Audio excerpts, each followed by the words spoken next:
Guys, yara min Eliza guys. Ngatod ko may Eliza. Hello. Kuila. Eskwela na ko guys. Half day ni hapon lang. Hapon nun is kuila, hapon nun. Ganahan ko kay nagkaunig Jollibee. Oh, nag-Jollibee pagid mi guys. Kay gusto niya Jollibee mo kaon.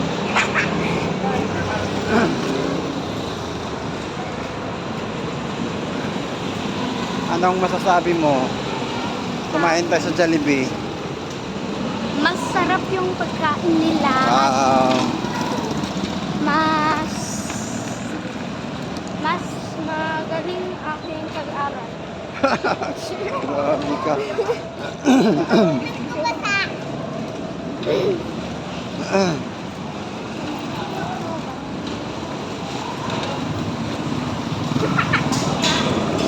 Ako na rin hatong sa eskwelahan guys, kay may eskwela na. Oh. Top 3 lang sila. School. Otto. Gutom pa, kwatik lang. Hirami guys, bye bye.